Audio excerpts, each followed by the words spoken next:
고린도전서 1장 18절부터 24절까지 함께 읽습니다. 십자가의 도가 멸망하는 자들에게는 미련한 것이요 구원을 얻는 우리에게는 하나님의 능력이라. 기록된 바 내가 지혜 있는 자들의 지혜를 멸하고 총명한 자들의 총명을 폐하리라 하였으니 지혜 있는 자가 어디 있느뇨? 선비가 어디 있느뇨? 이 세대의 변사가 어디 있느뇨? 하나님께서 이 세상의 지혜를 미련케 하신 것이 아니뇨? 하나님의 지혜에 있어서는 이 세상이 자기 지혜로 하나님을 알지 못하는 거로 하나님께서 전도에 미련한 것으로 믿는 자들을 구원하시기를 기뻐하셨도다.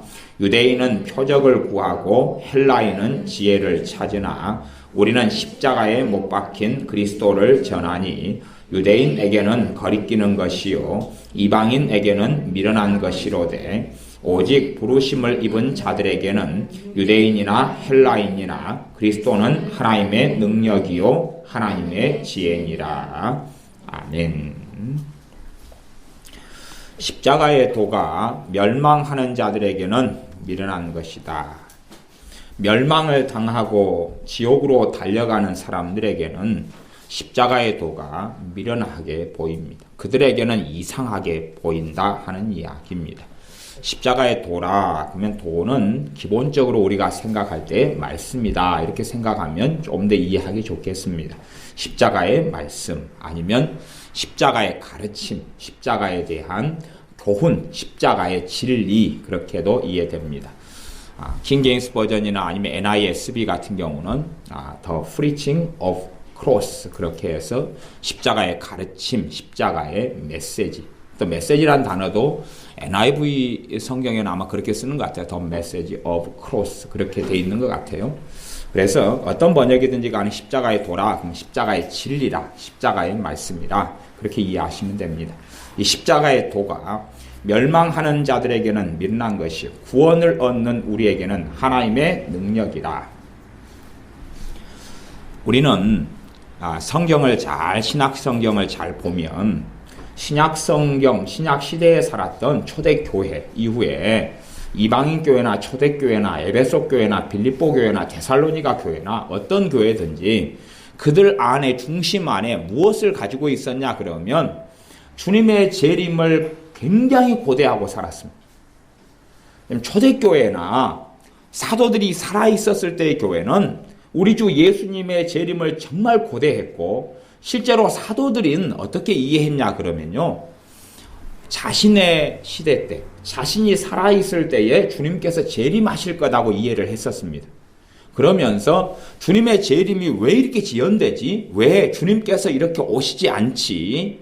그러한 생각 가운데 오늘이나 내일이나 곧 주님이 오실 것을 간절히 고대했던 교회라는 것을 데살로니가 전서나 후서나 아니면 사도 바울 서신이나 베드로를 통해서 전했던 전서 후서를 보면 명백하게 알 수가 있습니다. 그러면 이제 그런 입장에서 잘 생각해 보셔야 됩니다. 초대교회나 신약시대의 교회는 정말로 우리 주 예수님의 재림을 그렇게 고대했습니다. 그렇게 고대한 교회가 정말로 주님의 재림을 준비하기 위해서 필요한 메시지가 무엇이냐 하는 것입니다. 사람들은 주님의 재림을 굉장히 간절히 원하고 사모하면 재림에 대한 메시지, 휴거에 대한 메시지, 내가 준비돼야 된다는 메시지가 중요할 것 같지만 그런 교회에게 하나님께서 사도들을 통해서 말씀하시는 진리의 메시지는 뭐냐 하면 십자가의 도입니다. 십자가의 진리예요. 정말로 주님을 사모하는 사람들에게 성령님께서 하시는 말씀은 십자가의 진리를 이야기하시는 겁니다. 누구보다도 주님의 재림을 고대했던 사도 바울을 통해 하나님이 하시는 말씀은 십자가의 진리예요. 그래서 사도 바울은 나는 그리스도께서 우리 주 예수님께서 십자가에 못 박히신 것 외에는 알지 아니하기로 작정하였노라. 내 자랑은 우리 주 예수님의 십자가뿐이다. 그렇게 이야기했습니다. 사람들은 재림에 대한 이야기를 많이 하고 말세에 대한 정보를 많이 알고 재림을 막 나름대로 준비한다 그러면 그 준비 주님께 합당한 자가 될 것 같지만 그것이 자신을 하나님 앞에 세우지를 못합니다. 정말로 내가 주님 앞에 하나님 앞에 설 수 있는 근거와 이유는 우리 주 예수님의 십자가 말고는 없습니다. 십자가의 진리가 아니고서는 전능하신 하나님 앞에 설 수가 없습니다. 그래서 참으로 주님의 재림을 고대했던 사람들은 우리 주 예수님을 그렇게 중요시하고 예수님께 나아갔던 것이지 자신의 행위에 빠지지 않았습니다. 우리 주 예수님께서 무엇을 하셨고 주님께서 내게 어떤 분이신가 하는 진리를 붙잡고 살았던 겁니다. 고린도전서 15장 같은 데 보면 15장을 부활장이라 그럽니다. 부활의 장. 그래서 장례식 때 되면 주로 고린도전서 15장의 말씀을 가지고 목사님들이 설교를 합니다. 그러면 부활장은 다시 이야기하면 언제 부활이 있습니까? 주님의 재림 때 부활이 있습니다. 그래서 부활과 재림은 뗄래야 뗄 수 없는 관계에 있습니다. 부활을 이야기하는 것은 주님의 재림을 이야기하고 있는 것입니다. 부활은 우리 주님께서 재림하실 때 일어나는 사건이기 때문에 그렇습니다. 그렇게 해서 고린도 교회에서도 부활의 메시지, 재림의 메시지는 굉장히 중요한데 오히려 가장 중요한 이야기를 실제로 서두에 하고 있다 이렇게 생각하시면 좋겠습니다. 그래서 방금 읽었던 고린도전서 1장 18절부터 24절까지인데 물론 마지막 절까지도 그렇게 이어져 갑니다. 고린도전서나 에베소서나 빌립보서나 골로새서나 어느 성경이든지 간에 신약 성경의 핵심은 뭐냐 그러면 복음의 진리입니다. 성경들마다 계속하여 복음을 말씀하고 있어요. 복음을 말씀해요. 방금 읽었던 말씀도 복음에 대한 진리를 이야기하고 있습니다. 복음에 대한 진리를 이야기하고 있어요. 점점 복음이 실종되어 가고 있습니다. 복음이 무엇인지, 우리 주 예수님의 십자가가 무엇인지 단지 그냥 지식적으로 조금 알고 끝나가지 자신의 피가 되고 살이 되고 생명이 되지를 않습니다. 지금의 시대를 오히려 복음의 실종의 시대다 그렇게 말할 수밖에 없습니다. 그리고 제가 많이 관찰하는 것은 현 시대에는 아주 복잡한 많은 종류의 미혹들이 있는데 그 미혹의 첫 번째 미혹은 율법주의 미혹이에요. 율법주의. 다시금 율법으로 돌아가자는 것입니다. 율법을 통하여 의롭게 되겠다는 것입니다. 그런 관점에서 야고보서를 살펴보고 해석하지만 야고보서하고 지금 갈라디아서하고 행위를 통해 의롭게 되지 못한다는 갈라디아서하고 행위를 통해서도 의롭게 되고 믿음을 통해서 의롭게 된다는 야고보서는 다른 걸 이야기하고 있어요. 다른 상황 속에서 다른 이야기를 하고 있습니다. 그런 이야기를 제가 지금 야고보서 강해를 하면서 설명하고 있습니다. 야고보서가 총 6장, 갈라디아서 강해를 통해 제가 이야기하고 있습니다. 갈라디아서는 총 6장까지 되어 있으니까 아마 제가 갈라디아서 강해를 끝내면 설교가 한 30편 가까이 나올 것 같습니다. 지금 현재 14편까지 설교가 됐고 반절은 지금 거의 넘어선 것 같습니다. 그런데 갈라디아서를 통해서 제가 보통 1시간 정도나 50분씩 그렇게 지금 한 14번 정도 1시간 넘게라든지 그렇게 전하고 있는데 곧 아마 다음 주나 그 다음 주 정도 되면 빨리 갈라디아서는 지날 것 같습니다. 갈라디아서에 계속하여 복음을 이 각도에서 저 각도에서 복음을 계속 전하고 있습니다. 아마 갈라디아서 강의를 끝나고 나면 제 개인적인 생각은 기도하고 있습니다만은 로마서를 전체를 다시금 제가 성경 공부할 때는 로마서 강의는 여러 번 했습니다. 여러 번 성경 공부 로마서 1장부터 마지막 장까지 아마 지금까지 제가 우리 교회 개척하고 한 10년 이렇게 되는 세월 동안에 로마서는 여러 번 아마 다루었습니다. 그런데 이제 다시 로마서를 하고 그 다음에 요한복음이 복음서 중에서 복음의 진리를 가장 잘 드러낸 진수가 요한복음인데 요한복음 정도로 나가야 되지 않을까. 그 다음에는 히브리서나 이렇게 지금 다 복음에 대한 이야기. 고린도전서에서도 지금 읽었던 본문이 복음에 대한 이야기입니다. 복음에 대한 이야기인데 1장 18절 십자가의 도가, 십자가의 진리가, 십자가의 메시지가, 십자가의 말씀이, 십자가의 가르침이 멸망하는 자들에게는 미련한 것이 구원을 얻는 우리에게는 하나님의 능력이라. 하나님의 능력이라. 그래서 우리 주 예수님의 십자가를 그렇게 사랑할 수밖에 없습니다. 우리 주님께서 나를 위해서 피를 흘리신 그 십자가를 사랑할 수밖에 없습니다. 그 십자가의 진리가 우리를 살리기 때문에 그러합니다. 우리의 능력이 도대체 무엇이냐? 돈이 아니라 재능이 아니라 학벌이 아니라 학식이 아니라 우리 주 예수님의 십자가에 대한 우리에게 주신 진리입니다. 그 진리가 우리를 살게 합니다. 그 십자가는 우리 주 예수님께서 달리신 십자가입니다. 또한 십자가에 대한 진리는 갈라디아서 같은 경우는 그렇게 이야기합니다. 갈라디아서 2장 20절에는 내가 그리스도와 함께 십자가에 못 박혔나니 그리스도와 합하여 세례받은 우리는 하나님의 자녀가 되었다고 이야기합니다. 단지 십자가의 진리라는 것이 예수님께서 십자가에 달리셨구나, 그것은 십자가의 진리에 대한 표면적인 것에 불과합니다. 예수님께 십자가에 달리셨네 2000년 전에, 그것은 모든 역사적인 사실이 증거하고 있는 것입니다. 그것 이상 가는 역사적인 사실을 이상 가는 것은 없습니다. 그런데 2000년 전에 예수님이 십자가에 죽으셨네 하는 것을 넘어서서 예수님의 십자가에서 죽으신 그 사건이 도대체 무슨 사건이냐, 나에게는 무슨 일이냐, 그것이 내게는 믿음을 통하여 무엇이 되어지느냐 하는 것이 십자가에 대한 진리에 깊이 있는 이야기입니다. 십자가에서 주님께서 달려 돌아가실 때에 내가 믿음을 합하는 사람은 주님이 십자가에 죽은 사건이고 내가 죽은 사건이고, 주님께서 무덤에서 부활하신 사건은 내가 곧 살아나는 사건입니다.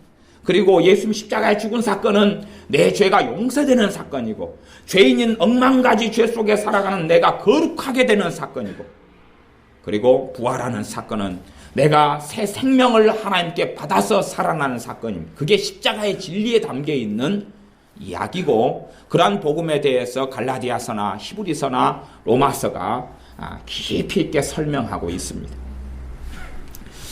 그래서 구원을 얻는 우리에게는 하나님의 능력이라, 내가 어떻게 구원받을 수 있느냐, 하나님의 능력을 통해 구원받을 수 있는데 하나님의 능력이 도대체 무엇이냐 하는 겁니다. 하나님의 능력은 십자가가 되어집니다. 하나님의 능력은 내게서 구원받는 하나님의 능력은 십자가가 되는 것이지, 내가 율법을 지키고 율법을 준행하고 나를 지키고 달을 지키고 해를 삼가 지켜서 그래서 하는 것이 아닙니다. 내가 어떤 율법적인 행위를 하고 선행을 하기 때문에 내가 구원받는 근거와 이유가 되지 못합니다.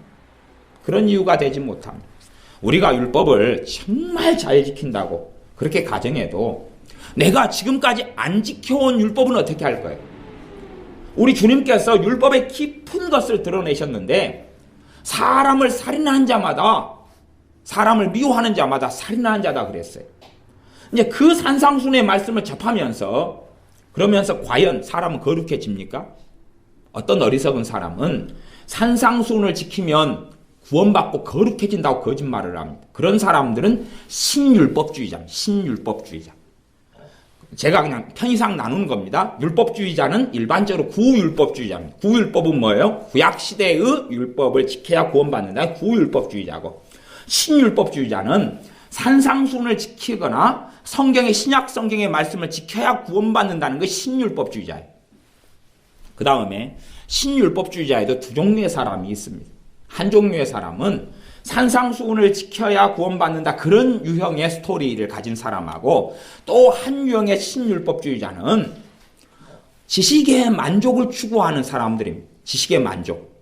말하자면 성화구원이나 행위구원을 가리키는데 몸이 움직이게 가리키질 않아요. 몸이 움직이게 가리키지 않아요. 그러니까 성경을 자기식으로 설명하고 풀어주면서 사람들로 하여금 나는 거룩해, 나는 의로와, 나는 올바르게 산다 하는 걸 느끼게 해주는 신율법주의자들이 굉장히 왕성하게 일어나고 있습니다. 예를 들어서 가령 어떤 사람이 그렇게 가리킵니다. 성경에 보면 당짓지 말라 그랬다. 당짓지 말라 그랬어요. 당짓지 말라 그랬다. 근데 왜 교회가 당회를 만드냐? 그건 잘못된 것이다.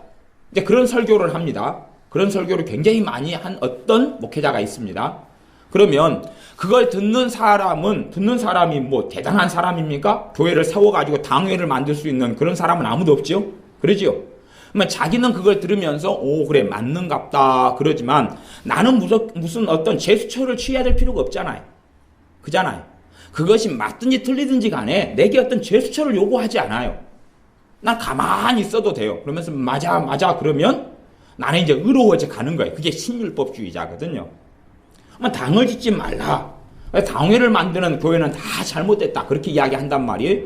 그러면 난 당회를 안 만드는 교회만 있으면 될 거 아니에요. 그러면 그걸 꼼짝도 안 하면서 나는 의로워져 가는 그런 식의 가르침입니다. 그렇게 말하자면 뭐 당자로 국어적인 의미도 잘 그 양반이 이해 못하는 것 같은데 국어적인 의미로 이야기해서 말장난하자면 애배당이니까 애배당도 안 만들어야 되죠. 그 당 짓지 말라고 그랬는데 애배당. 그 다음에 학당, 옛날에는 학당, 학교를 학당이라 그랬죠. 학당을 만들지 말아야 돼요. 당을 왜 지어요, 그게. 당을 지으면 안 되잖아요. 뭐 뒤에 당자가 들어가는 것이 이제 가만히 생각하면 많아요, 이렇게. 괜찮은 당들. 그런데 정치하는 사람들은 전부 다 나쁜 놈들이죠. 왜? 어떤 당에 속해가지고 있으니까. 그런 것부터 시작해서 정말 복잡한 이야기가 돼버릴 겁니다. 근데 나는 여기 해당이 없어. 스스로 거룩해지는 거죠. 또, 예를 들어서, 오중사역. 저도 오중사역에 대한 설교를 하고 가르침을 합니다만은, 오중사역. 사도와 선지자와 복음전환자와 목사와 교사가 있다. 그게 대한 설명을 막 해요. 그러면서 이제 대다수의 교회는 오중사역을 인정하지 않고 그에 대한 말씀을 깊이 있게 모르는 목회자들도 많이 있습니다. 그러면 그걸 인정하지 않는 건 잘못이다. 아니, 그렇다니까요. 맞아요. 오중사역은 사실 지금도 현실적으로도 맞아요. 신사도 운동이 이야기하는 것과는 다르지만. 그러면 그것을 내가 듣고 배워요. 성경의 지식이죠. 자기에 대한, 자기가 생각하는, 그 목회자가 생각하는 성경에 대한 해석이에요. 그걸 들어요. 하지만 내게 어떤 모션이나 어떤 행동을 해야 될 건 요구되지 않아요. 그러니까 성경 해석에 불과해요. 그냥 그걸 들어요. 그러면서 만족해요. 아, 그래. 그것이 그 뜻이었어. 만족해. 그리고 나는 그걸 인정하기 때문에 거룩하게 된 것만큼 생각하는 것이다. 그 말이에요. 그런 양상에 성경에 대한 지적인 해석, 지적인 이해, 성경풀이. 그런 것을 해나가면서 만족을 얻는 유형. 몸이 꼼짝도 하지 않아도 되고. 그런 유형을 저는 신율법주의자의 두 번째 유형으로 봅니다. 그는 신율법주의자나 신율법주의의 첫 번째나 두 번째 부류나 후율법주의자. 과거의 율법을 지키는 쪽으로 흘러가는. 물론 제가 갈라디아서 강해를 지금 하고 있는 중에 율법이라는 것은 정말 중요한 것이고 지켜야 된다고 이야기하고 있습니다. 어떤 부분이 완성이 되었고 어떤 부분이 완성됐기 때문에 표면적으로는 폐해진 것처럼 보이고 어떤 것은 사실은 사회의 발전 과정상 주어졌던 사회법과 국가법의 구실을 어떤 유형은 할 수밖에 없고 또한 어떤 도덕적인 율법은 지금도 유효하고 지켜야 된다 하는 이야기를 했습니다. 그 다음에 신율법주의자 중에서 이제 앞선 부류는 산상수훈을 지킨다. 그렇게 이야기한다면 봐보세요. 미워하는 자마다 살인한 자다. 그 말씀을 안 다음에 내가 미워하고 살았던 것에서 깨끗해지고 거룩해집니까? 안 됩니까? 안 되잖아요. 내가 지금까지 500명을 미워했어요. 아니면 500명이 똑같은 사람이 50번이고 100번일 수도 있습니다. 똑같은 사람을 그냥 계속 죽여버리는 거죠. 대신에 그 사람이 계속 부활하고 있으니까 문제죠. 오늘 남편을 내가 미워했는데 그 사람은 남편을 살인했잖아요. 내일도 또 미워해요. 그러니까 이 양반이 오늘 내가 분명히 죽였는데 내일 또 살아나 있는 거예요. 밥 줘 그러는 거예요. 그래서 우리 게임에 있다. 밥 줘. 게임 있잖아요. 네? 내일도 이제 미워했는데 다음날 또 살아있는 거예요. 이 양반이. 그래가지고 한 사람을 500번 더 죽인단 말이에요. 그러면 그렇게 내가 살면서 사람을 미워하는 자마다 살인하는 자다 하는 주님의 산상수훈의 말씀을 들어요. 거기에서 내가 어떻게 거룩해집니까? 내 죄가 더 적나라하게 드러나는 거예요. 더 적나라하게 드러나요. 그러면 내가 지금까지 이제 500명을 죽였어요. 500명을. 그래서 이제 미워하지 않아야지. 그리고 서로 죽을 때까지 미워하지 않는다고 가정해요. 그럼 내는 살인범 아닙니까? 나는 500명 죽여놓고. 그러면 우리가 그렇게 생각하잖아요. 3명을 죽인 살인범을 잡았어요. 그러니까 그 사람이 제가 앞으로 살인 안 하겠습니다. 그랬어요. 그러면 3명 사람을 죽인 살인마가 앞으로 살인 안 한다 그래도 살인마 아니에요? 앞으로 살인 안 하면 그럼 괜찮은 거예요? 거룩한 거예요? 의로운 거예요? 도대체 자기가 산상수훈을 통해 구원받는다는 신율법자들은 자기가 무슨 생각을 하는지를 몰라요. 무슨 말을 하고 있는지를 몰라. 이해를 하지 못합니다. 형제에 대하여 나가라, 나쁜 놈, 미련한 놈, 멍청이 하는 자마다 지옥불에 들어가리라 그랬어요. 그 말씀을 들으니까 거룩해집니까? 거룩해져요? 죄가 더 적나라하게 드러나 버리잖아요. 욕을 하고 살고 짜증나고 성질나서 입에 대는 대로 말하고 살았을 때는 나는 주님의 산상수훈의 말씀을 접하기 전까지는 문제가 없다고 생각했는데 접하고 나니까 도저히 구원받을 수 없고 도저히 거룩하고 선하지 않은 못된 놈으로 드러나잖아요. 그러니 산상수훈을 바르게 듣는 사람은 그렇게 행하지 않아야 되는 것을 깨닫긴 하지만 그렇게 해왔던 것에 대해서는 그리스도가 구원자가 필요하다는 것을 깨달을 수밖에 없어요. 진실되게 주님의 말씀에 부딪히면 주님 앞에 엎드릴 수밖에 없어요. 내가 죄인입니다. 내가 어떻게 해야 주님 구원받겠습니까? 주님이 아니면, 주님의 십자가가 아니면, 주님의 보혈이 아니면 정말로 나는 구원받을 수 없는 사람입니다. 그래. 그러니까 사람들은 신율법주의자 속에 살아가면 자기 마음대로 산상수훈을 지킨다라고 착각하더라고. 정말로 산상수훈을 지킨다라고 착각하더라고. 경찰에 고발하지 않는 조건 속에서 저한테 와서 뺨을 좀 맞아보지요. 제가 오른뺨을 50번 때리면 정말 분노가 안 생길까요? 미움이 안 생길까요? 원망이 안 생길까요?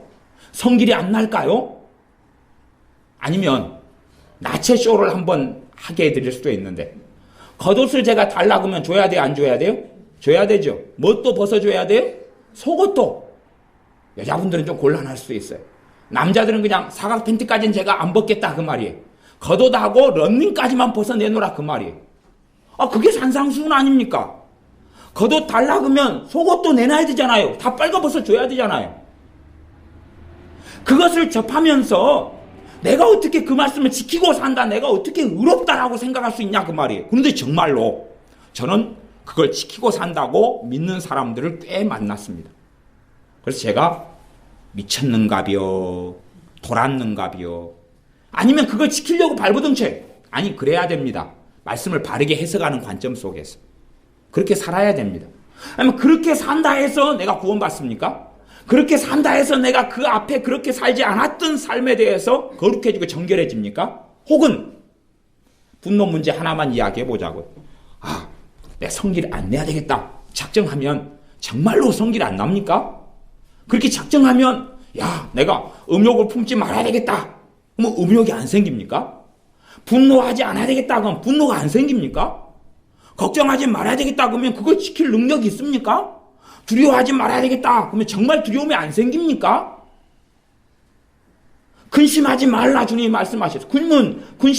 근심이 잘못된 것이구나 깨달으면 근심 안 하게 되냐 그 말입니다. 그런데 신율법주의자들이 굉장히 왕성하게 일어나요. 무엇이 무너져 갑니까? 예수 그리스도의 십자가의 복음이 무너져 갑니다. 두 번째 신율법주의자 성경을 해석하는 걸 이걸 듣고 저걸 듣고 원어적 성경에서 또 계속하여 뭘 이야기합니다. 신학을 공격합니다. 칼빈주의 이상해 칼빈주의 이중개정 잘못됐어. 이중개정 잘못됐지요. 그가 말하는 것이 하나님도 아닌데 어떻게 다 옳습니까? 옳은 것도 있고 틀린 것도 있고 사람 건 다 섞이는 것이에요. 누가 하든지 간에. 좋은 걸 섭취하는 것이지 무엇이 틀렸다 해서 그 사람 전체가 다 잘못됐다 그럴 수는 없는 거 아니에요. 그렇지 않습니까? 부부가 서로 의논을 교환하다 보면 서로가 틀린 것이 있고 부족한 점이 있으니까 부부로 살아가면서 상호 보완하는 것 아닙니까? 그러지 누가 도대체 퍼펙트하고 완전한 사람이 누가 있단 말입니까? 제가 새벽에 갈라디아서 강의를 하는데 꼭 한 사람이 생각이 안 나요.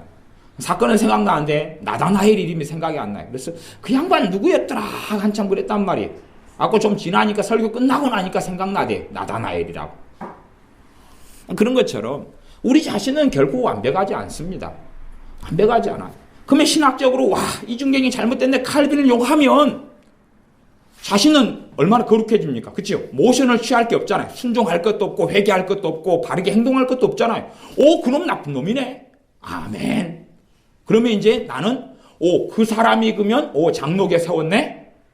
칼빈을 통하여 개혁파 장로교가 만들어졌네. 장로교 사람들 다 잘못된 거 믿고 있구나. 나는 모션을 취할 필요가 없잖아요. 그렇잖아요. 가만히 있으면 되잖아요. 내가 안 만들었는데? 나는 거룩한데? 이건 신율법주의자라고. 신율법주의자. 그러니까 사람들이 생각하지 못하는 걸 성경을 해석해요. 그게 맞는 것도 있고 틀린 것도 있고 그렇게 해줘요. 종말론에 대해서도 그렇게 해줘요. 행동이 필요 없는 것들 그런 것들을 막 이야기해주고 가르쳐줘요. 들으면서 지적인 만족감도 있고 깊이 있는 이야기잖아. 그런 걸 들으면서 스스로 만족해요. 만족하면서 나는 거룩하게 된 것처럼 나는 의로워진 것처럼 생각한다. 그 말입니다. 뭐 성가대가 다 교회 성가대마다 다 옳거나 바르진 않을 거지요. 뭐 어떤 성가대 방식은 잘못됐지요. 뭐 어떤 성가대 방식을 막 공격을 해요. 아, 저거 틀렸어. 뭐 나는 거기에 특별한 모션을 취할 수 있는 것이 별로 없는 경우도 많습니다. 예를 들어서 또 뭐 강해 설교를 공격해요.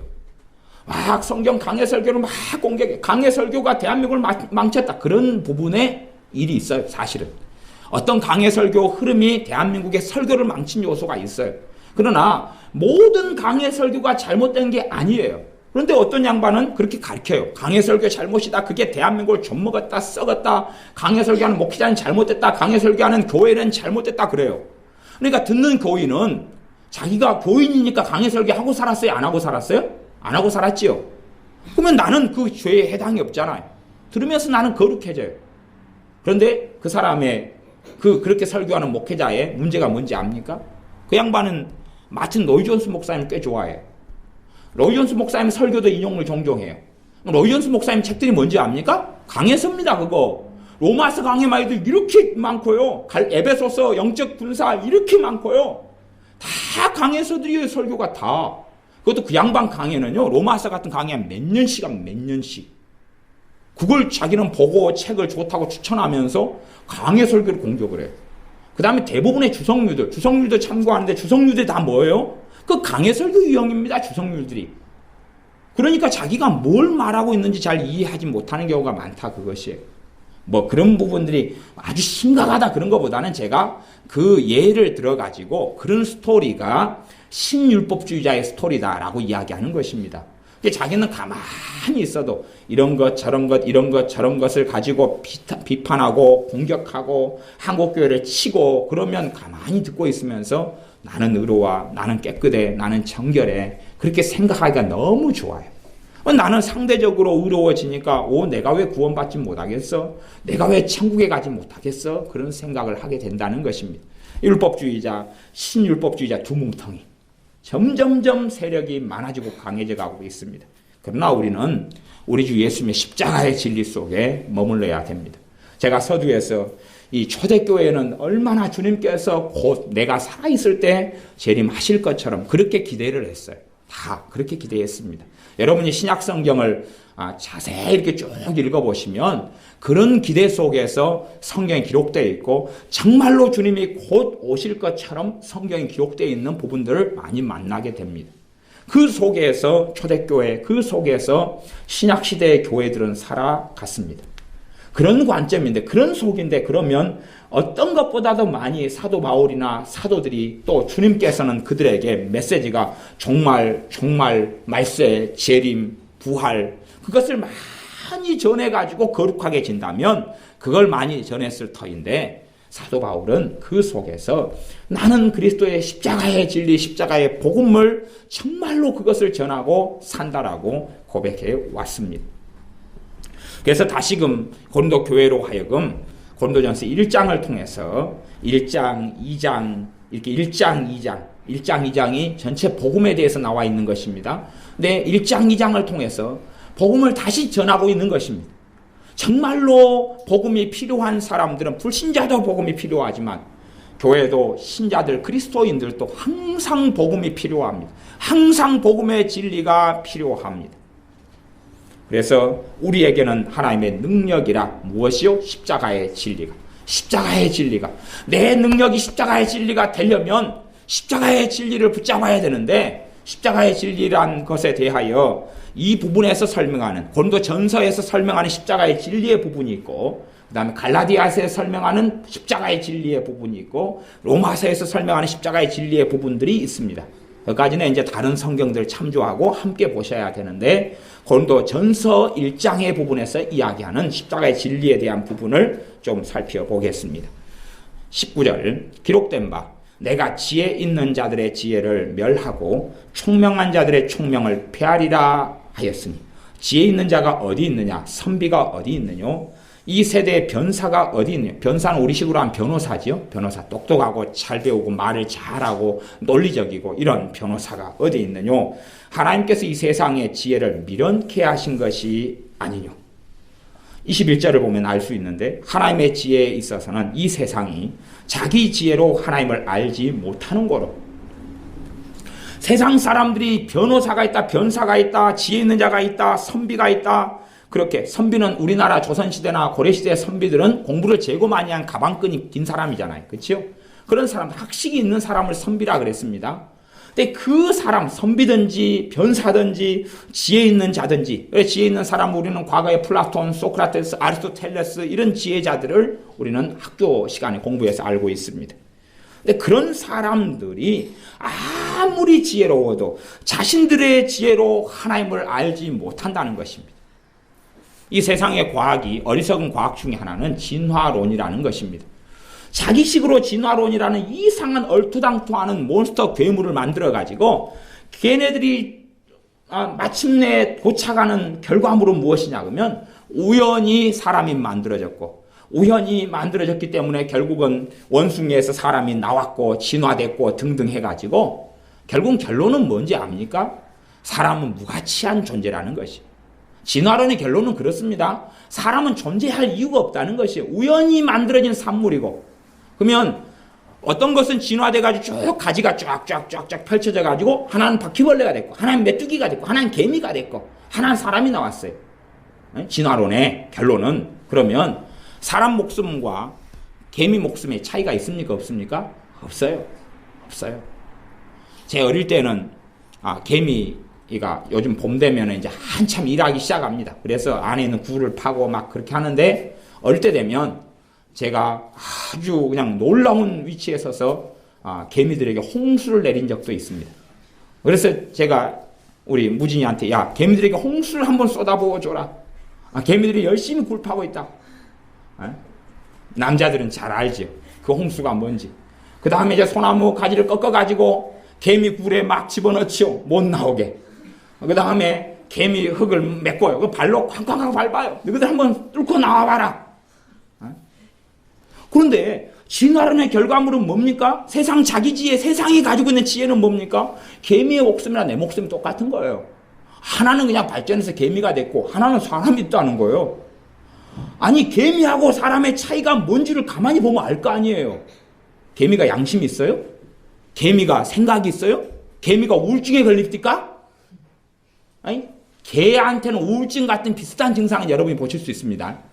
좀 더 고등하게 하나님이 만드셨기 때문에 그래요. 나 사람 우울증은 틀립니다. 개가 자살한 거 보셨어요? 우울증 거에서 개가 자살합니까? 그렇지 않아요. 사람의 존재하고는 전혀 틀려요. 원숭이에서 우리가 동물원에 갈 때마다 아이고 할아버지 안녕하세요. 할머니 안녕하세요. 우리 조상님들이시네. 우리 조상님들의 원천을 이해받은 분들이시나요 저분이. 우리는 이제 갓다리로 쭉 나왔고 그래서 갈 때마다 인사해야 될 거 아니에요. 오 원족보시네. 원족보. 정손이죠 정손. 그분들 정손이잖아요. 원숭이 정손님 안녕하세요. 우리 조상님들이시네.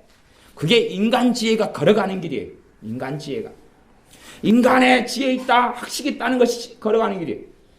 그러면 목숨이 똑같은데 수준이 똑같은데 뭐라고 원숭이를 그렇게 잡아놓습니까? 존경해야죠. 자기도 존경받으려면. 목숨의 가치를 그렇게 생각해. 뭐라고 바퀴벌레 잡아 죽이고 모기 잡아 죽입니까? 안 그래야지. 목숨 가치가 똑같잖아요. 목숨 가치가. 그렇게 믿는 사람들이 불교의 사람들이에요. 윤회설. 그래놓고 별걸 다 먹죠. 말하자면 불교의 승려들이 그걸 먹죠. 불교의 승려들은 차 대신에 곡차라 그러면 곡차. 곡차가 뭔지 아세요?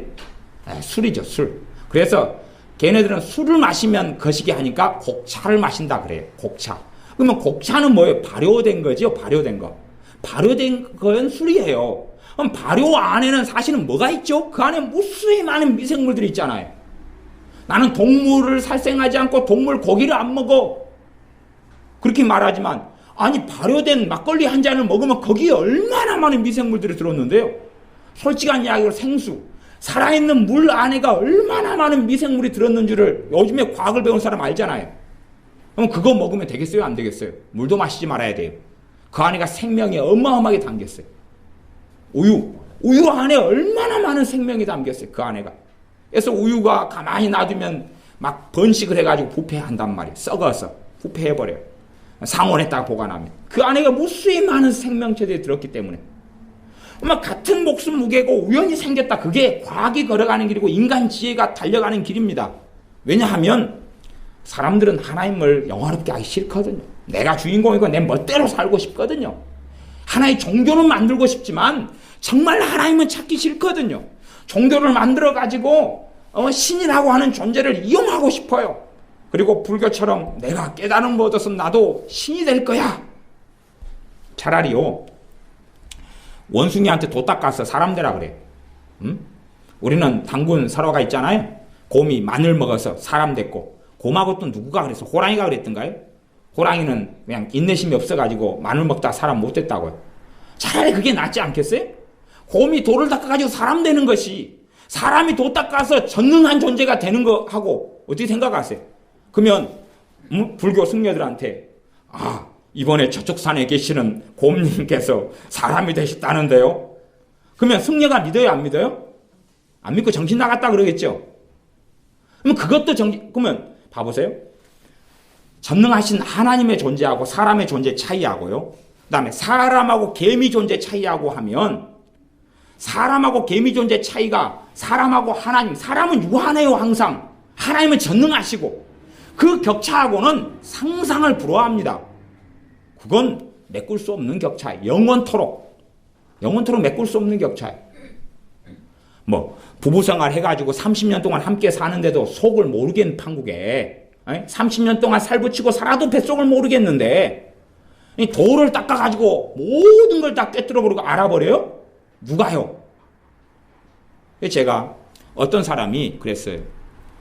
정말 자기는 대단한 성령의 역사가 임해가지고 신령하다 그랬어요. 미혹이 돼가지고 귀신의 역사 미혹돼가지고 자기는 대단한 예언서를 받아서 다 안다 그랬어요. 그래서 그러면 내가 글을 쓸 테니까 알아맞혀 보라 그랬어요.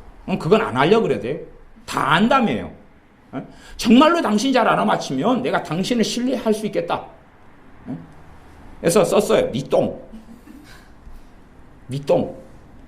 첫 번째 쪽지 니 똥이다. 두 번째 쪽지 니 똥이다. 세 번째 쪽지 니 똥이다. 그래서 이 세 개 쪽지 중에서 좋은 걸 하나 골라봐라. 하나 골랐어. 이게 뭐가 적혀있냐? 이게 옳냐 틀리냐? 그랬더니 그 양반이 뭐라고 한줄 아세요? 옳다 그러더라고. 이게 맞다 그러더라고. 펴봐라 그랬어요. 펴보니까 뭐가 적혔어요? 니 똥이다가 적혔어요. 제가 다 니 똥이다 적어놨거든요. 그 다음에 다시 시험할까? 니 틀렸어. 5장은 다 똑같은 걸 썼어요. 간단하죠? 니 틀렸어. 그리고 자 골라봐라. 기도하면서 골라봐. 그리고 자 내가 지금 고른 게 틀려요 맞아? 그러니까 틀리대. 그래 그러면 내가 제껴놓을게. 그 다음에 골랐어요. 내가 들은 게 맞아요 틀려요? 맞대요. 그래 펴봐. 뭐라고 적혔는지. 니 틀렸다. 이게 제가 적을 때는 나는 틀렸다 이렇게 적어놓은 거죠. 저 양반이 이제 펴가지고 봐야 되니까. 다 나는 틀렸다인 거예요. 그 양반은 몰라요. 신령한 예언을 받아요? 하나님과 모세와 대면을 알아요? 뻥치고 있네. 우리가 저건 몰라요. 뭘 알아요? 지그들이 귀신의 역사로? 귀신과 별 볼이 없는 놈들이에요. 그놈들. 대단한 능력과 권능이 아니고 그 사람의 지혜만큼만 조금 쓸 수 있는 거예요. 별것 없어요. 오래 묵어야지만이 그 된장 맛있어지는 것처럼 그 사람하고 오래 살아야지만이 그 사람을 데리고 장난을 많이 칠 수 있는 거예요. 그러지 신령한 계시가 와서 어쩌고 저쩌고 안 그럽니다. 실제로 하나님은 전능하셔도 우리가 성령님의 사람이 될 때에도 우리에게 다른 사람을 판단하고 정죄하도록 정보나 소스를 주시는 분이 하나님이 아니셔요. 내가 돕고 섬기기 위해서는 뭔가를 주실 때가 있어요. 간혹 가다가 예외적으로. 내 삶에 대해서 말씀하시는 부분도 많아야 되는데 남의 삶에 관여할 것이 얼마나 있겠냐 그 말이에요. 다른 사람이 죄 짓는 것은 뭐라고 내게 가르쳐 주셔요. 그걸. 내가 하나님입니까? 남의 죄에 간섭하게요? 남의 죄에 간섭하지 말라 그랬어요. 하나님께서는. 사람들이 이상한 사람들은 정말 많습니다. 그래서 이 세상의 지혜의 결론은 하나님을 알지 못해요. 하나님 인정하지 않는 것이 이 세상의 결론이에요. 과학을 통해서 대단히 기대할 건 없습니다. 아무리 과학이 발달해서 정말로 이 생체 리듬이나 이 분자 분자기계라 그래요. 사람 몸에 깊이 들어가면 완벽한 분자기계가 이렇게 이동시키는 분자기계, 아니면은 무슨 뭘 만드는 분자기계, 새로운 세포를 갖다가 만들어내는 분자기계, 이런 것들이 상상할 수 없이 사람 몸에는 많아요. 하나라도 어긋나버리면 사람은 생존하지 못해버립니다.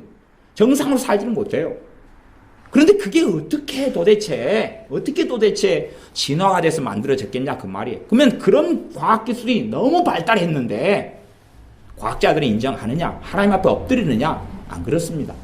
다수는 그렇게 하지 않아요. 소수는 그렇게 하지만 다수는 하나님 앞에 엎드리지 않아요. 왜냐하면 그것을 자기 마음대로 해석하고 마음대로 내용을 조작하기 때문에 그럽니다. 그래서 이 세상 지혜에 있어서는 이 세상이 자기 지혜로 하나님을 알지 못한다라고 기록되어 있는 것입니다. 1장 21절 하반절, 하나님께서 그러기 때문에 전도에 미련한 것으로 믿는 자들을 구원하시기를 기뻐하셨도다. 전도라는 정말로 미련한 것, 단순한 것, 이 어떤 입장에서 미련해요? 세상 사람들, 똑똑한 사람 입장에 볼 때는 정말 미련하다 그 말이에요. 예수님께서 당신을 위해 죽으셨습니다. 말 돼요? 이상한 이야기 하고 계시네. 하나님이 당신을 사랑하십니다. 하나님이 당신을 부르셔요. 하나님께 돌아오세요. 응? 하나님이 살아계시면 어떻게 증명할까요? 믿음이 증명입니다. 그럴 수밖에 없는 것이. 어떻게 증명할까요? 구구절절히 설명한다 해서 그 사람들이 인정하지도 않아요. 단지 그렇게 전하는 것을 받아들여야 돼. 받아들일 때 누가 임하셔요? 성령 하나님이 임하셔요. 그리고 그것이 진리인 것을 증명하시고, 성령님 아버지 하나님께서 갈라디아서 말씀으로 한다면 아들의 영을 그 마음에 보내셔서 아바 아버지라 부르게 하시느니라. 하나님을 내 아버지라고 부르고 내 영혼이, 내 심장이 알게 되어지죠. 전도를 받아서 거기에 아멘하고, 우리 주님께서 날 위해 죽으셨고 부활하셨고 우리 주님께서 죽으심으로 내 죄를 대속했다는 것을 받아들이는 진리 속에서, 그 속에서 우리는 하나님의 사람이 되고 예수님을 믿는 사람이 되는 겁니다. 믿는 사람을 구원하시기를 기뻐하셨도다. 어떤 사람을 구원하시기를 기뻐하셔요? 믿는 사람요. 뭘 듣고요? 미련한 전도에 미련한 것을 듣고 뭐 하는 사람요? 믿는 사람을. 행하는 사람을 구원하시기를 기뻐하셔요? 율법을 행하는 사람요? 산상수훈을 행할까요? 그러면 전도할 때 산상수훈 다 설명해야 되겠네요. 미워하지 말라 그랬습니다. 아멘이요. 비판하지 말라 그랬습니다. 아멘이요. 원수를 사랑하라 그랬습니다. 아멘이요. 겉옷을 달라 그러면 속옷을 주라 그랬습니다. 아멘이요. 가서 실천하고 오시오. 실천이 다 해야지 이제 천국 가고 구원 받을 거 아니에요. 그치요? 그러면 마귀가 사람을 시켜가지고 오늘까지 그냥 성질 안 내고 잘 참았는데 갑자기 이 뺨을 쳐버리는 거예요. 훅 성질이 나가지고 죽었어요. 지옥같이. 그런 거 아니에요? 그치요? 그게 어떻게? 그걸 신율법주의라고 그러는 것이. 산상수훈을 전하겠어요? 그게 아니라 우리 주 예수님의 십자가에 못 박히신 것을 전하는 것이. 왜 주님이 죽으셨느냐? 왜 부활하셨느냐? 왜 이 땅에 사람의 몸을 입고 오셨느냐? 우리 주님이 십자가에 죽으실 때에 이 사건은 도대체 무슨 사건이냐? 단지 예수님께서 공적으로 죽고 끝난 사건이냐? 아니면 내가 함께 죽은 사건이냐? 우리 주님이 부활할 때 주님께서만이 그냥 공적으로 부활한 사건이냐? 아니면 내가 하나님 앞에 생명을 얻고 살아난 사건이냐? 예수님을 믿는 믿음을 통해서 너희가 그리스도로 옷 입었느니라 그럽니다. 예수님을 믿는 믿음을 통하여 내 벌거벗은 내가 예수님을, 그리스도를 내 옷으로 삼고 입는 사건이에요. 그것이 첫 번째 기본적인 사건입니다. 요한계시록에 있는 그들은 입은 세마포라, 그건 성도들의 의로운 옳은 행실이다. 그것은 그 다음의 이야기, 그것은 야고보서의 관점에서 나오는 이야기고, 복음의 출발과 처음과 그 다음에 가장 중심에는 신자 그리스도인들의 옷이 자신의 의로운 행실이 아니라 그리스도라고 이야기하는 것입니다. 그리스도가 자신의 옷이라고 이야기해요. 고린도전서 1장 30절 29절 30절을 제가 읽어보겠습니다. 이는 아무 육체라도 하나님 앞에서 자랑하지 못하게 하려 함이니라. 구원에 있어서, 구원받는 것에 있어서 아무 육체라도 하나님 앞에 자랑할 수 있다고요? 없다고요? 없다고요. 내가 미워하지 않기 때문에 나 구원받았어. 그럼 자랑할 수 있잖아요. 네 미워해서 너는 지옥 가네? 나는 미워하지 않고 사랑해서 나는 천국 가. 네 봉사하지 않아서 너 지옥 가네? 나는 봉사해서 천국 가. 너는 비판해서 지옥 가네? 나는 비판하지 않아서 천국 가. 너는 겉옷 달라 그러니까 안 줘서 네 지옥 가네? 나는 내 사각 팬티까지 벗어줬어. 그래서 난 천국 가. 이 고아원에 가서 청소도 안 해줬지. 난 고아원도 가고 양로원도 가서 치매 할머니들 똥도 닦아줬어. 그래서 난 천국 가. 자랑할 수 있잖아요. 그러나 정말로 복음에 대해서, 복음을 통해서 예수님의 십자가를 통해 구원받는 사람은 자랑할 게 없는 것이에요. 내가 자랑할 것으로 구원받는 게 아니기 때문에 그렇습니다. 요한복음 3장 16절에 하나님이 세상을 이처럼 사랑하사 독생자를 주셨으니 이는 저를 믿는 자마다 영생을 얻게 하려 하십니다. 그런 것이. 믿는 자가 영생을 얻는 것이. 믿음과 자꾸 행함이라는 것을 짬뽕해 버리기를 좋아하는데요. 그 짬뽕해 버리는 것은 이 볶음밥, 비빔밥하고 개밥하고 섞어버리는 것과 똑같은 것이. 돼지밥하고 섞어버리는 것과 똑같은 것이. 아니면 맛있는 쌀밥을 해가지고 모래하고 섞어버리는 것과 똑같은 것이. 도대체 뭐가 되느냐 그 말이에요. 믿음과 행함은 다른 것입니다. 명백히 다른 것이라고 제가 성경을 통해 얼마나 많이 증명하고 설명한지 모릅니다.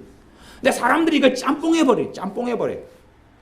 믿음 속에서 행함이 역사하고 믿음의 능력을 통해서 그러는 건 사실이에요. 이 두 개가 상호 관계가 있는 건 사실이에요. 관계가 있고 동전의 양면처럼, 손바닥의 양면처럼 정말로 살아있는 믿음은 열매로서 행함을 가져오는 게 사실이지만 두 개는 다른 것입니다. 어떤 믿음은 행함이라는 걸 안 가져올 수 있어요. 봐보세요. 내가 기도하고 기도에 응답하실 하나님을 믿어요. 그럼 행함이라는 열매가 가져오는 게 아니고 기도 응답이라는 열매가 가져와요. 기도 응답이라는 열매가 가져와요. 내가 뭘 행해야 되는 게 아니란 말이에요. 대신 내 심령 안에는 하나님을 믿는 믿음이 역사하고 있는 상태 속에서 주님께서 따라 내가 이 일할 줄을 믿느냐? 그러면 하나님의 구원을 보리라. 그러면 내가 이 일할 줄을 믿느냐? 그럼 거기에는 믿습니다. 아니면 안 믿습니다. 두 개밖에 없어요. 믿습니다. 아멘. 그러면 주님께서 치유하시고 살리시는 걸 보는 것이고, 아니요 못 믿어요. 거기에 무슨 행함의 요소가 있어요? 뭐 봉사하러 가는 게 있어요? 헌금 내는 게 있어요? 기도를 막 열심히 세게 하는 게 있어요? 금식하는 게 있어요? 행함의 요소가 없습니다.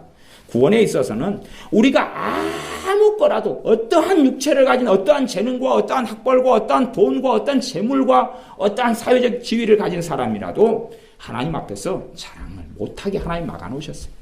구원은 하나님의 역사이기 때문에 그래요. 구원은 은혜 속에서 이루어지는 것이기 때문에 그래요. 그래서 에베소서 2장 8절 말씀에 너희가 그 은혜로 인하여 믿음으로 말미암아 구원을 얻었나니 이는 하나님의 선물이라 행위에서 난 것이 아니니 아무도 자랑치 못하게 하려 함이니라 그랬어요. 구원은 뭐라고요? 은혜를 통해서 믿음으로 주어지는 것이고 그건 선물이다 그랬어요. 하나님의 선물이다 그랬어요. 선물에 대해서 자랑합니까? 내가 잘났으니까 받았다. 내가 똑똑했으니까 받았다. 아니요. 선물을 걷어가 버립니다. 그렇게 될 수 있는 게 아닙니다. 그건 선물 준 사람의 사랑과 긍휼 때문에 오는 것이지요. 30절에 너희는 하나님께로부터 나서 그리스도 예수님 안에 있고 예수님은 하나님께로부터 나와서 어떤 사람들에게요? 예수님을 믿는 사람들에게 하는 이야기입니다. 예수님을 믿는 믿음을 통해서 너희는 하나님께로부터 나서 하나님으로부터 태어났다 그 말이에요. 예수님을 믿는 믿음을 통해 하나님께로부터 태어났다. 요한복음에 주님께서는 니고데모를 만난 사건이 나옵니다. 니고데모와 주님과 만남을 통해서 어떻게 거듭나는 것, 다시금 거듭나는 것, 다시 태어나는 것, 중생이죠. 다시 두 번 태어나는 것. 한 번은 육체로 엄마 아빠를 통해서 태어나는 것이고 또 한 번은 예수님을 믿는 믿음을 통하여 다시 세상 사람, 세상의 시민권을 가진 사람에서 천국의 시민권을 가진 사람으로 다시금 태어나는 것에 대한 이야기를 하고 있어요. 그래서 요한복음은 복음의 진수 속에 있는 복음서예요. 사복음서가 있으면 핵심은 뭡니까? 요한복음서입니다. 요한복음서. 요한복음 1장에서는 예수님께서 누구신 것부터 이야기합니까? 창조주신 것부터 이야기해요. 히브리서 1장에서 똑같은 이야기를 합니다. 히브리서 1장과 요한복음 1장이 함께 이렇게 쫙 달려가요. 모든 천지 만물을 예수님께서 만드셨다라고 출발하는 게 히브리서 1장입니다. 요한복음 1장도 마찬가지예요. 거기에서 출발해요. 예수님을 믿는 믿음을 통하여 하나님으로부터 다시금 거듭나고 태어나요. 하나님의 자녀로, 하나님의 아들로, 하나님의 딸로. 30절 중간 하반절 예수님은 하나님께로서 나왔어. 우리에게 지혜가 되시고 의로움이 되시고 거룩함이 되시고 구속함이 되셨으니 기록된 바 자랑하는 자는 주 안에서 자랑하라 함과 같게 하려 함이니라. 예수님이 내 지혜가 되셨어요. 내게 지혜가 되셨어요. 무슨 지혜? 구원의 지혜입니다. 구원의 지혜가 되셨어요. 그러면 예수님이 내 구원의 지혜가 되셨는데 내가 구원의 지혜가 내가 있어서 나 구원받았노라 자랑할 수 있어요? 없어요? 없잖아요. 주 안에서 자랑하라 그 말은 그런 자랑밖에 없는 거예요. 주님께서 내 지혜가 되셔서 내가 구원받았노라. 그 자랑이에요. 그 자랑은 누구든지 다 어떠한 억만가지 죄를 가진 사람이라도 그 자랑을 할 수 있거든요. 예수님을 믿는 사람은. 예수님께서 내 의로움이 되셨다. 그렇게 이야기하잖아요. 이게 복음이거든요. 복음. 고린도 교회가 정말로 철저하게 깨달아야 되는 복음이거든요. 예수님은 너희의 의로움이시다. 내가 의롭게 살았어. 나 올바르게 살았어. 나 금식기도 40일 했어. 나 헌금 이렇게 냈어. 나 기도 생활 이렇게 많이 했어. 그것이 내 의로움이 되는 게 아니라요. 구원에 있어서 내 의로움이. 물론 내가 신실하게 하나님을 섬기고 사랑하고 살고 하는 의로움도 있습니다. 행위로 인한 의로움도 있어요. 그것은 나중에 주님 앞에 섰을 때 상급에 대한 부분이에요. 구원으로는 그걸 이룰 수가 없는 것이에요. 구원으로 이룰 수가 없어요. 어떻게 구원을 얻는데 내가 선행을 했고 내가 사랑했다는 것으로 어떻게 구원을 받아요? 그러면 그 전까지 내가 사랑 안 하고 산 것은? 미워할 사람을 1000명을 만났는데 내가 500명을 미워하고 500명은 안 미워했어요. 그러면 500명을 안 미워했기 때문에 나는 의롭다, 나는 사랑했다 그럴 수 있냐고요. 500명 미워한 것은 어떻게 하고요? 내가 거짓말을 안 하고 살았어요. 근데 어릴 때까지 지금까지 거짓말을 3000번 한 다음에 그 다음에 죽을 때까지는 거짓말을 한 100번만 하고 많이 안 했어요. 그러니까 난 거짓말을 저 사람 보니까 믿기 전에도 3000번 하더니 믿은 다음에도 3000번 하네요 저 사람. 나는 근데 믿은 다음에는 300번밖에 100번밖에 50번밖에 안 했어요. 상대적으로 나는 의롭다고 생각하지만 어떻게 3500번 하나 4000번 하나 아니 6000번 하나 그놈이 그놈 아니에요? 도토리 키재기고 50보 100보지요. 예수님이 우리에게 의로움이 되십니다. 이게 복음입니다. 예수님이 내 의로움이 된다라고 하나님께 드러내야지만이 너가 구원받았다라고 말씀하시는 것입니다. 너의 의로움이 무엇이냐? 너의 옷이 무엇이냐? 그러면 내 옳은 행실이 내 옷입니다. 그건 지금 요한계시록 이야기하는 거 다른 부분이 그거 복음 이야기 아닙니다. 그거. 복음을 정확하게 이야기하는 말씀 속에 들어가야 됩니다. 너의 의로움이 무엇이냐라고 물으면 우리는 우리 주 예수님께서 내 의로움입니다. 우리 주님을 보시고 내가 의롭다는 걸 알아주셔야 됩니다. 나는 예수님을 믿고 있습니다. 나는 예수님께서 나를 위해 십자가에 죽으셔서 내 죄를 속량하셨음을 나는 믿고 있습니다. 나를 용서하셨음을 믿고 있습니다. 아버지 하나님께서 그 아들이신 예수님을 보내셔서 나를 위해 피 흘려 죽으셨기 때문에 그 피가 나를 죄에서 깨끗하게 하였습니다. 그러므로 예수님께서 나의 의로움입니다. 하나님께서 나를 바로 보시면 그냥 나를 바로 보시면 우리는 결코 하나님 앞에 설 수 없고 하나님의 진노만 받아야 되는 불순종의 자녀들일 수밖에 없습니다. 그러나 이제 예수님을 믿는 사람은 하나님께서 나를 보실 때에 예수님을 보시면서 나를 보시는 것입니다. 예수님을 통해서 나를 보시는 것이. 예수님을 보시면서 거기에서 그 믿음 속에서 예수님을 의로움으로 삼아서 나를 보시는 것이. 너가 무엇을 입고 있느냐? 얼마나 바르게 사는 너 세마포를 입었느냐? 그럴 때에 갈라디아서 3장 말씀. 그리스도가 내 옷입니다라고 이야기해야 됩니다. 그리스도가 내 옷입니다. 너희가 그리스도와 합하여 세례를 받은 사람은 그리스도로 옷 입었느니라 라고 성경은 복음은 증거하고 있는 것입니다. 예수님이 내 옷입니다. 내가 벌거벗고 너 왜 벌거벗고 있느냐? 아니요. 주님께서 내 옷입니다. 주님께서 내 옷입니다. 믿음을 통하여 주님께서 내 세마포가 되셨습니다. 라고 할 때에 벌거벗은 자로 발견되지 않는 것입니다. 예수님께서는 우리에게 지혜와 의로움과 거룩함과 구속함이 되셨습니다. 거룩합니다. 그 말 거룩합니다. 너 거룩하냐? 너 거룩하냐 물을 때에 정말로 예수님을 믿는 사람들은 우리 주님께서 내 거룩함입니다. 우리가 거룩한 걸 보이려고 하는데 뭐 거룩한 게 있어야지요. 거룩한 게 얼마나 있습니까? 하루 종일 살다가 그러면 하루에 쌈박질 한 번 하고 그리고 걱정 한 5번 하고 두려움, 무서움 속에 염려 속에 한 20번 하고 그러면 거룩합니까? 그 정도 하면 상대적인 거룩함이 있을 수 있습니다만은 하나님이 말씀하시는 거룩함은 절대적인 거룩함을 이야기하고 있는 것입니다. 저 사람은 걱정을 염려를 50번 했는데 주님 저는 2번밖에 안 했어요. 그러겠어 너 거룩하다 그러겠습니까? 안 그래요. 제 뒤에 있는 사람이 뭐라고 하는지 압니까? 나는 1번밖에 안 했는데요. 그러는 것이에요. 누가 엄마 네 이번에 몇 점 맞았냐? 엄마 제 반에서 5등 했어요. 그러니까 뭐라고 하는지 압니까? 그 옆에 있는 친구가 야 나는 1등이다 그러는 것이.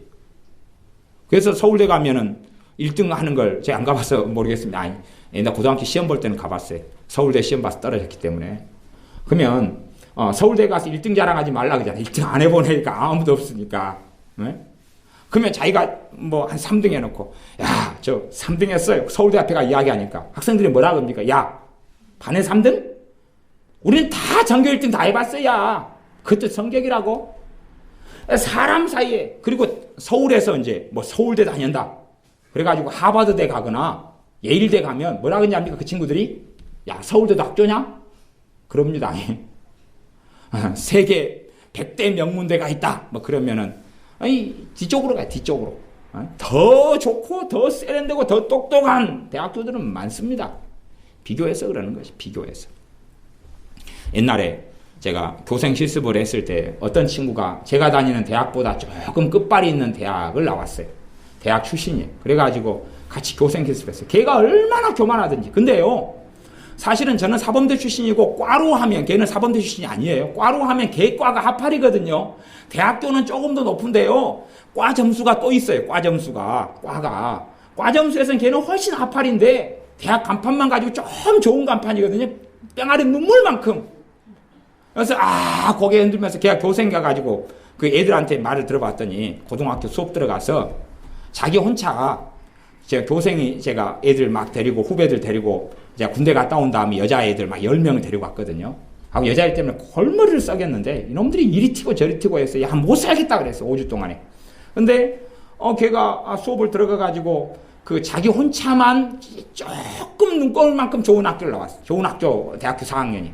그러니까 수업에 가서 애들한테 뭐라 그러냐니까 소문이 다 났대요. 나는 이 대학 나와서 저 교생 선생님들보다는 훨씬 좋은 대학이야. 그러면서 잘난 체를 막 하더라는 거예요. 애들이 다 일로 꼬나 맞춰준 거죠. 그래서 야, 요 여자애 이거 굉장히 건망뜨고 교만하구만. 근데요, 12명 중에서 예수님 믿는 사람이 딱 3명밖에 없었어요. 저하고 그 다음에 걔. 이놈이 믿는 놈이 아닙니다. 여자애입니다. 얘가 이거 진짜 골치 아픈 교만하고 쥐꼬리만큼 가지고 그런 것이. 정말로 우리가 가진 의라는 것은 저 사람 멸시하고 천대하고 하지만 상대적인 것이 불과한 것이에요.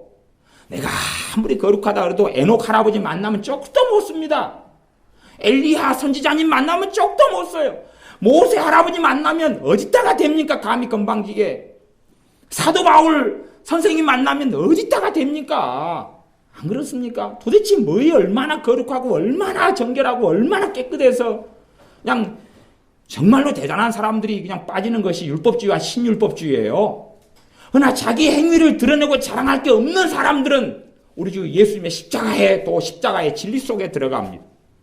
그래서 삭개오가 그 진리 속에 들어가는 것입니다. 자기 행위로는 자랑하고 드러낼 게 없으니까. 사마리아 여인이 주님을 우물가에서 만나서 남편을 6명째 갈아치웠는데 뭐 자랑할 게 있어요? 인생 속에서. 한 남자하고 3년만 살았어도 6명에 3, 6, 18년이구만. 젊은 청춘 다 지나고 중년, 모르죠? 말년이 됐는지, 말년 병장이 돼가지고 제대할 때가 다 됐는지도 몰라요. 5년씩 살았다고 생각했어. 5, 6, 30. 그죠? 뭐 20살에 50살. 당시에 생존 연령은 낮잖아요, 이렇게. 그죠? 병치레가 많고, 전염병도 많고, 굶주림도 많고. 거기에 뭘 도대체 살아온 날은 다 지나고 죽을 날만 조금 남아있다 그 말은 남은 살 날만 조금 남아있는데 아니 그 사마리아 여인이 무엇으로 거룩하게 지고 무엇으로 의롭게 될까요? 그런데 그런 사람이 주님을 만난 거예요. 세리들이 장기들이 먼저 하나님 나라에 들어간다 그랬어요. 그 사람들은 죄로 가득히 얼룩졌는데 그들이 의로움으로 잘남으로 거룩하게 삶으로 천국에 들어가려면 어떻게 들어가지요? 그런데 죄로 범벅이 된 사람들이 하나님 나라에 먼저 들어가요. 왜냐하면 자신의 거룩함을 누구로 삼습니까? 예수님으로 삼기 때문에. 내 거룩함은 예수님으로 받아들이는 것이. 그래서 하나님 앞에 당당히 서는 것입니다. 너희는 예수부터 십자가를 의지하여 그분의 보혈을 의지하여 하나님의 보좌 앞에 담대히 나아갈 것이라 말씀하셨어요. 예수님의 십자가의 피를 의지하여 그분의 흘리신 보혈을 의지하여 의로움을 거룩함을 삼습니다. 복음은 그렇게 이야기합니다. 받아들이거나 말거나 이제 우리에게 요구합니다.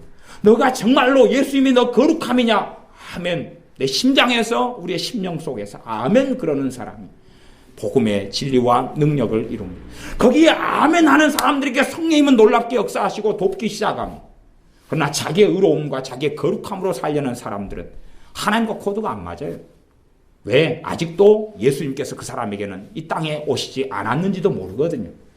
아직까지 예수님께서 그 사람에게 초림하지 않았어요. 아직 십자가에서 그를 위해 죽으시지 않았는지도 몰라요. 그 사람의 생각 속에서는.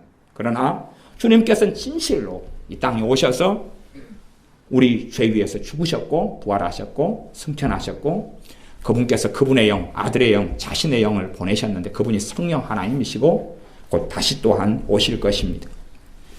구속함이 되셨으니 구속은 뭡니까? 구원이죠. 내 구원의 전제 조건은 내 죄를 용서해 주시는 것입니다. 내 죄를 사해 주고 내 죄를 깨끗하게 하고 너가 깨끗하다. 너 죄를 내가 용서했다. 그게 담겨 있는 것이 구속입니다. 죄가 깨끗하게 돼야지만이 구원받는 것입니다. 내가 깨끗하게 될 때 그래서 예수님은 내 구원이고 내 구속함입니다.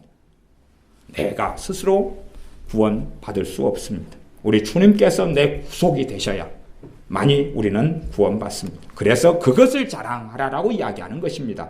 고린도전서 1장 31절이 그걸 이야기합니다. 그게 복음입니다.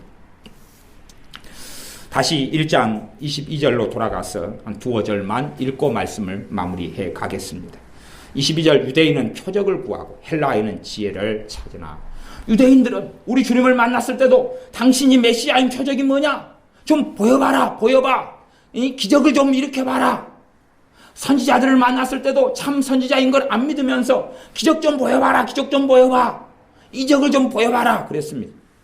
선지자들이 하나님의 권능으로 기적과 이적을 행했는데도 또 안 믿었습니다. 그 사람들. 말이 그런 거예요. 말이. 기적을 보여야 내가 믿겠다. 표적을 보여야 믿겠다. 그러고 해도 안 믿었습니다. 해도. 우리 주님께서 기적과 이적을 유대인들에게 바리새인 서기관들에게 계속하여 행하셨는데 그들은 안 믿었습니다. 나중에 표적 보여라 이적 보여라 주님께 하다가 죽은 지 3일 된 나사로를 주님이 살리셨어요. 나사로 살아난 현장에 그들이 있었어요. 다 보고 다 경험하고 다 있었어요. 그들이 뭐라고 모의했습니까? 예수님 죽일 때 나사로도 같이 죽여야 되겠다. 아니 표적 보여달라고 해놓고 3일 시체가 돼서 썩어버리고 썩어가는 구더기가 들들 끓는 나사로를 살려냈더니 야 나사로 때문에 예수 믿는 사람이 많아졌네? 그래 쟤도 죽여버려야지. 그랬던 사람들이에요. 이게 표적을 구하지만 사실은 뱃속 안에는 뭐냐 하면 안 믿겠다는 거예요. 안 믿겠다는 거예요. 지 멋대로 내 멋대로 살겠다는 것입니다. 헬라인들은 지혜를 구해요. 근데 정말로 생명 얻는 지혜가 아니라 지혜를 구한다 그 말은 무슨 말이냐 그러면 내가 똑똑하다 그 말이에요. 지혜 구하는 사람들 스타일이 스스로 잘난 맛에 빠져 있는 게 있어요. 그러니까 헬라인들은 내가 지혜를 구한다. 근데 그 지혜가 정말로 하나님으로부터 난 지혜를 구하는 게 아니에요. 좀 더 돈 많이 벌 지혜, 좀 더 행복할 지혜, 부부간의 커뮤니케이션하는 방법은 무엇인가? 내 상처를 치유하는 지혜는 무엇인가? 그런 지혜. 주식 투자를 잘하는 지혜는 무엇인가? 인간관계를 부드럽게 하는 지혜는 무엇인가? 그런 지혜. 남보다 더 논리적으로 말할 수 있는 지혜는 무엇인가? 책을 잘 쓰는 지혜는 무엇인가? 연설을 잘하는 지혜는 무엇인가? 임지혜죠. 지혜를 구해. 23절 우리는 십자가에 못 박힌 그리스도를 전하니. 사도 바울이 뭘 전합니까? 십자가에 못 박힌 그리스도입니다. 지금 부활하신 주님 아니면 재림하시는 주님을 전하는 게 아닙니다. 그걸 잘 이해하셔야 됩니다.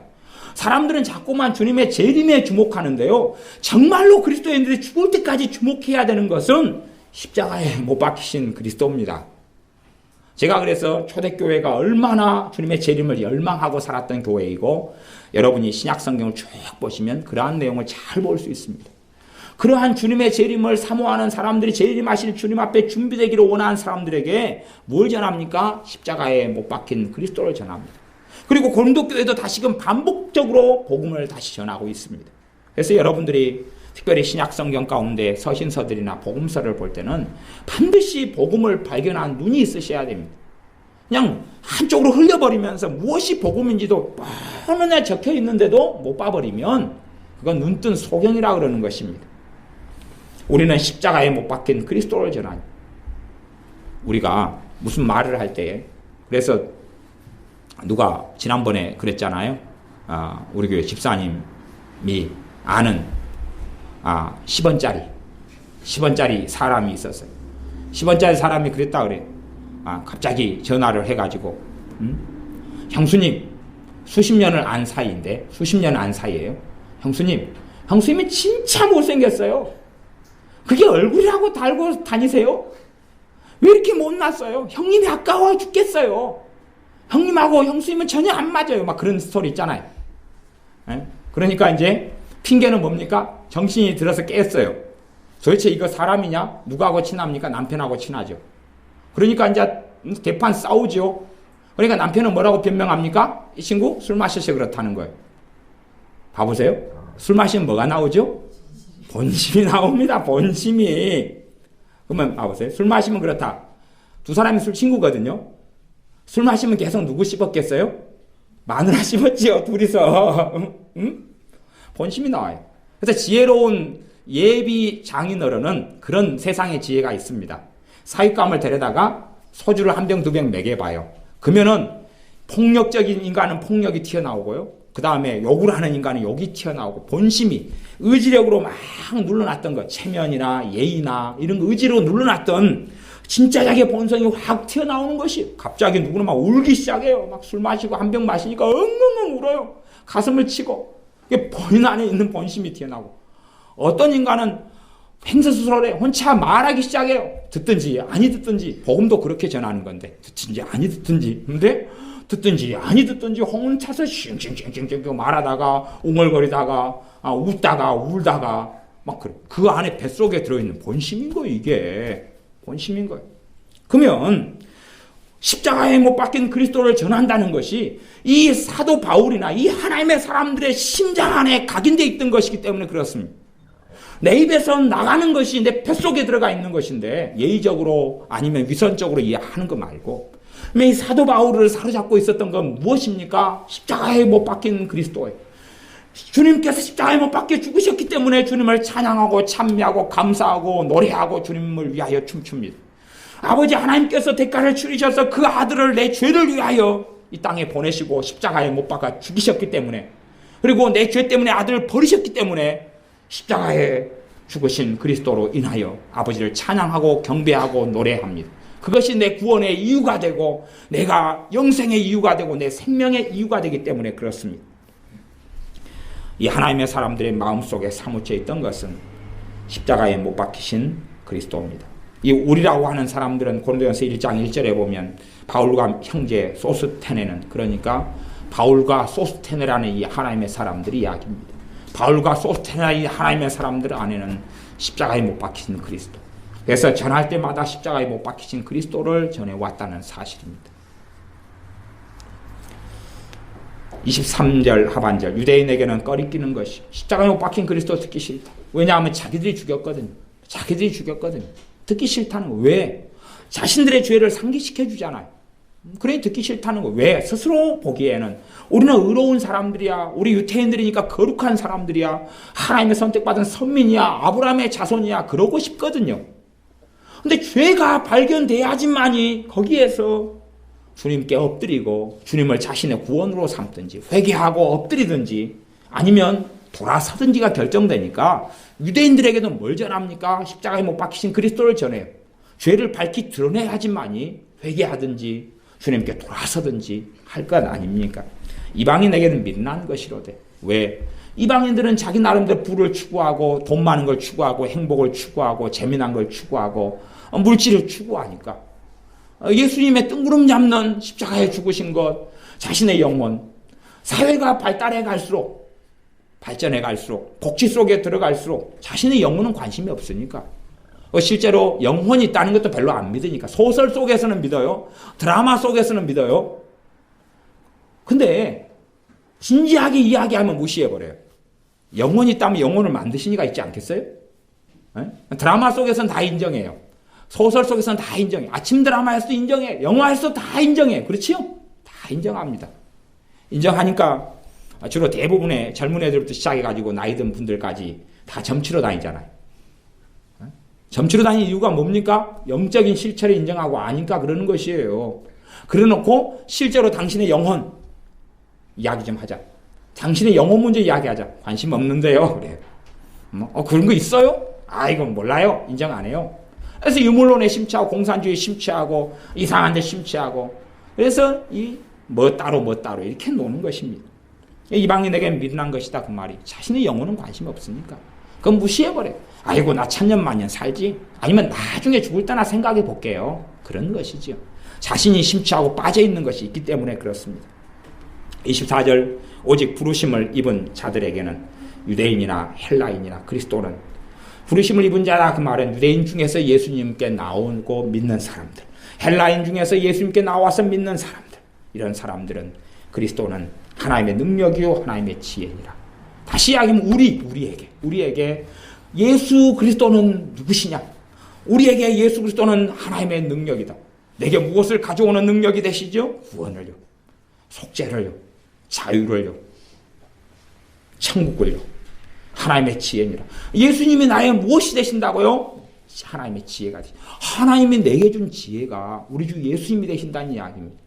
하나님이 내게 준 지혜가 임재가 아니라 우리 주 예수 그리스도예요. 예수님께서 우리에게 지혜가 되어 주십니다. 그렇기 때문에 우리 주 예수님으로 인하여 주님께서 나를 위하여 십자가에 죽으신 그 죽으심이 나를 대신하여 죽으심이기 때문에, 주님이 죽었을 때 나도 같이 죽었고 주님이 살아나셨을 때에 나를 인하여 살아나신 것이기 때문에 내가 살았다 하는 것입니다. 주님께서는 우리의 의로움이 되시고 우리의 지혜가 되시고 우리의 거룩함이 되시고 우리의 구속함이 되십니다. 이것이 고린도전서 1장에서 전하는 복음입니다. 그러므로 우리가 우리의 거룩함이 되신 주님으로 인하여 하나님을 찬양하고, 우리 주 예수님을 찬양하고, 우리의 지혜가 되시는 주님으로 인하여 하나님을 찬양하고, 우리의 의로움이 되시는 주님으로 인하여 하나님을 찬양하고, 우리의 구속함이 되시는 주님으로 인하여 하나님을 찬양하는 삶을 살아야 합니다. 기도하겠습니다. 아버지 하나님, 우리가 살아오면서 참으로 하나님 말씀대로 사는 게 너무 중요합니다. 그것이 너무 중요하다고 생각해서 더 치우쳐버리기 때문에 우리가 어느 반석 위에 서야 되는지, 어느 믿음의 반석 위에 서야 되는지, 어디에 내가 뿌리를 내려야 되는지를 망각해버리고 뿌리가 죽어버리고 내가 있는 자리 위치에 반석을 떠나버리고 많은 어리석음들에 빠질 때가 너무 많습니다.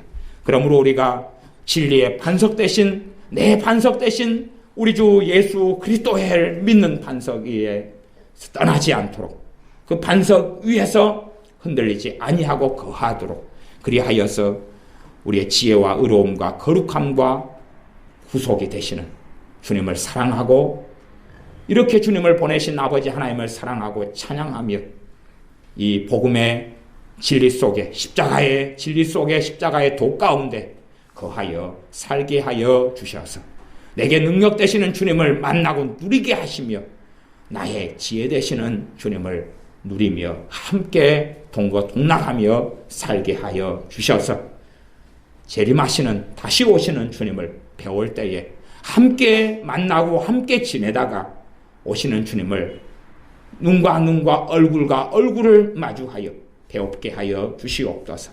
예수님의 이름으로 기도하옵나이다. 아멘.